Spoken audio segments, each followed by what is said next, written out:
listening to the song, you think about how great our country is.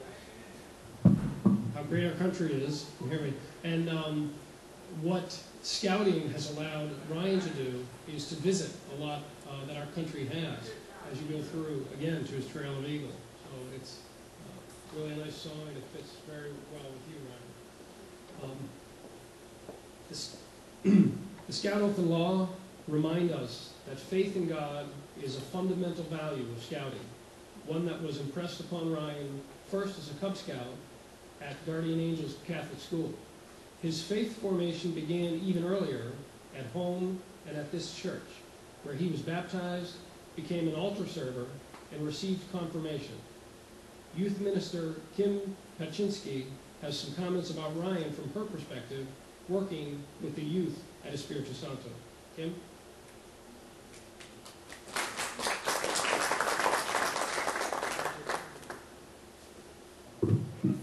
Sure. First of all, I'd like to thank everybody for letting me come out here. It's been a true honor and blessing, first of all, to be asked, but most importantly, to have gotten to know Ryan and his family. One of the things that I want to say is that I wasn't as funny as the guy ahead of me. Thank you. It was really enlightening. I loved it. And I'm not going to be able to sing a song, but I want to share with you a little bit about a faith journey. Today is kind of like a graduation. It's a real milestone in your life as an Eagle Scout. You know, you've earned all these merit awards and you're moving on.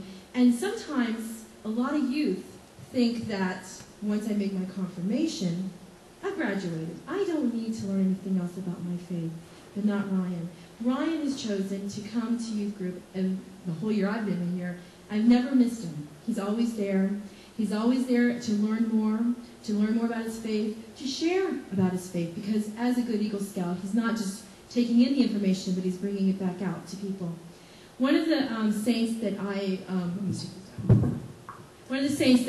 am very devoted to is St. John Bosco, which our facility next door is named after.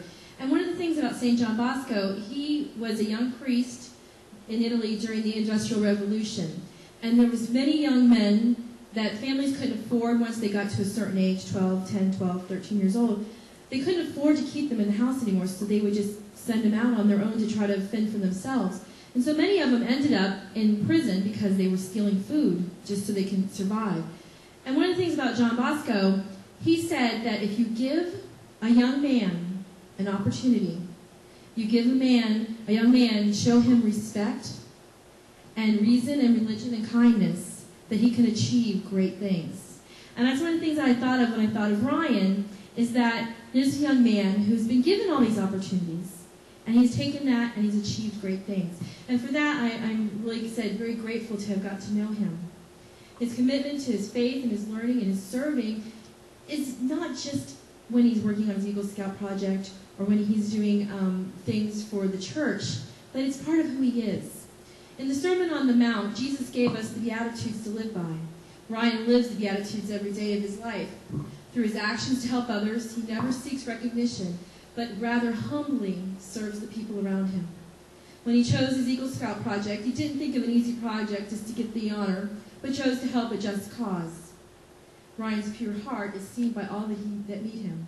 He is never boastful and always seeks to help those in need around him. He was a staple in my youth group. I can always count on him every week. He kind of came in like a gentle breeze, like you said. He's very quiet. But he was like St. Peter, the rock. Because when we would have a discussion, he'd kind of look over and I'd say, "So what do you think, Ryan?" And he would come up with these great words of wisdom. And it was really important because I felt as though, again, back to who he is. He didn't always have to be the one heard. But when he did say something, people listened. And so that is why I am so grateful to be here today. I am thankful that I had the opportunity to work with Ryan. In fact, I just invited him to come help me when he can for being a leader in the youth group, because he is a great leader. And again, we honor you today on your Eagle Scout recognition, but we should also honor and recognize Ryan for being the fruitful man that you are, living God's will daily. And Ryan, my prayers go out to you as you continue on your faith journey, because today is not a graduation from life or your faith. And remember to fly high and do everything that you do in your life to God and bring God to others. Thank you.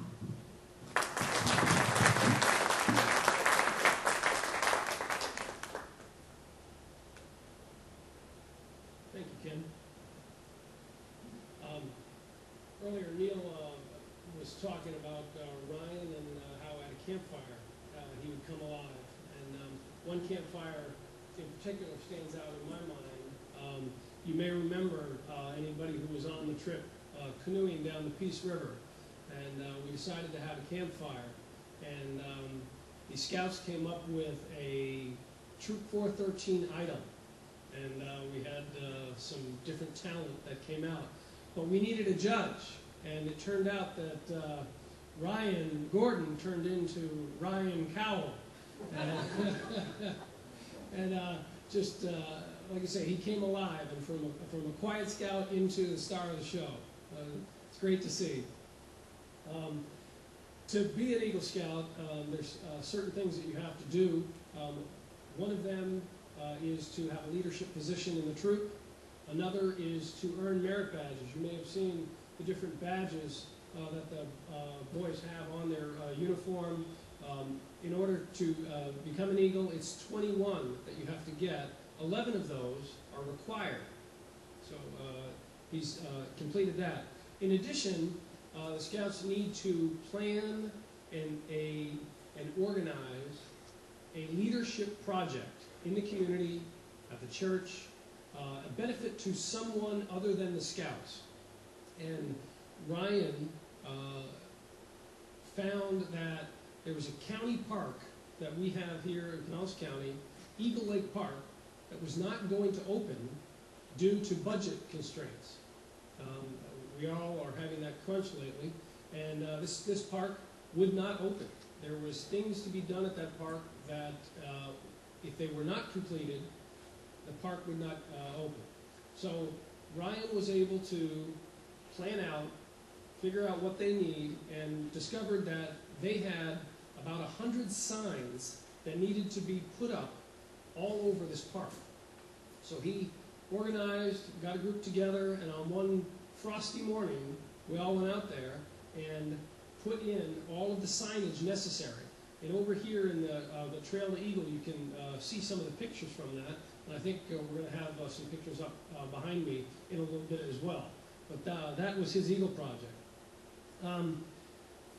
As we move through this ceremony, one thing that I'd like to remind Scouts, and especially Ryan, is that as you move on, something that we're all hearing a lot of right now in the news is a lot of mudslinging, a lot of political back and forth with, oh, you did this or you did that. If you live your life with no regrets, if you live your life with an honest, true course, nobody can sling mud at you. Okay? So just keep true to who you are, keep true to your principles, and you'll never have a problem. Okay? The Scout slogan is "Do a good turn daily." Service is even higher calling for Scouting's National Honor Society, the Order of the Arrow. Troop 413 nominated Ryan for this honor and commitment in 2005. We have a message now from a representative of Timacorn Lodge of the Order of the Arrow. Among many other roles, Janice Sherman-Tero is OA Activities Advisor and a member of the Catholic Committee on Scouting for the Diocese of St. Petersburg. She could not be here today, but look for her in the video we're about to see. I'd like to ask Ryan's aunt, Twyla Gordon Eli, to come forward to read her letter.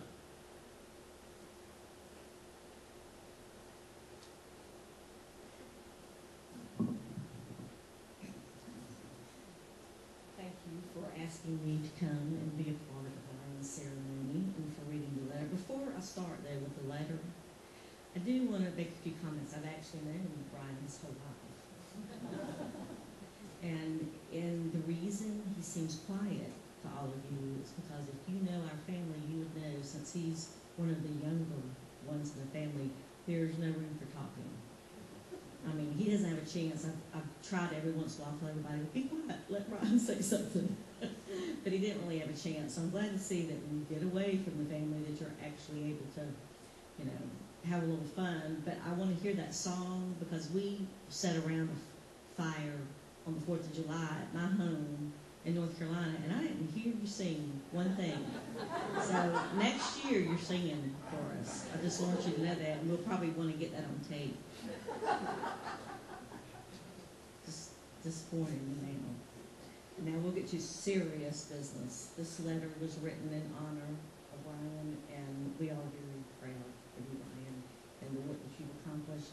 I worked for a congressman several years ago when I was in charge of selection of people for the military academies for this congressman, and I know that one of the things the military academies looked for if someone was an Eagle Scout, the weight that it carried was amazing. And I know the hard work that's involved in that, and it's not something to be taken lightly, and I wanted everybody to understand that if they're not aware of the program. Dear Ryan, it's your day. Today is a celebration. It's a day of thanksgiving for the gift of you, your parents, family, friends, scouts and scouters who give so much to better our community. God's love is all around you, in your home, in your daily life, and in the church at your Eagle Court of Honor. We are all grateful for the opportunity to celebrate the many events and activities of our newest Eagle Scout that unite us together on this day. You've had many incredible scouting experiences. Something especially near and dear to me would be the trip we shared out west together. We weren't sure what we were in for, but Aero Corps 5 really was a higher adventure. It started with your first plane ride out of Tampa. You got your wings in Southwest. Soon after landing, we were on the road to Wyoming, traveling alongside the Dickey family. Yellowstone had to have been one of the highlights of that trip. God's hand is everywhere in the magnificence of Yellowstone, from the wildflowers to the streams, rivers, waterfalls, and amazing animals. With your hundreds of pictures, including deer, bear, bison, on our hiking trail, the memories come flooding back. We had the opportunity to visit Yellowstone the way most people will never experience it, in the backcountry. What an amazing trip with some pretty awesome scouts and scouters. Once we arrived in Jackson Hole, our training began for Air Corps 5. Together with 1,000 other airmen, we created 11 miles of new mountain bike trails, winding through flowering meadows and thick rows of towering pine trees in the heart of the Tetons. The Air Trail is where you literally moved a mountain, well, part of one. The proof is in your pictures. My construction hard hat is off to you, Ryan, for your cheerful service at the Bridger Teton National Forest. I wonder if anything will ever be able to top that most memorable scouting experience. Ryan, the trail to Eagle is not an end. It's a continuation of life's journey on a good path. Look around you today and see all the faces of those who have helped mentor you along the way. Your determination and their support is what brought you to this great achievement. Congratulations, Ryan. You are an Eagle Scout. But remember, there are expectations that come with this recognition. Everyone celebrating this day with you is aware not only of your accomplishments, but of your future potential. Now, even more is expected of you because those around you know that you have greatness and boundless energy within. You can make a difference in your troop, in the Order of the Arrow, and in our West Central Florida Council. Use your talents to continue the scouting movement. Always remember that one person can make a difference. Use your power of one to let your light shine so that those around you continue to see God's love and goodness in our world. With love and blessings to you, Janice Schumatera. Go confidently in the direction of your dreams. Live the life you have imagined. Henry David Thoreau.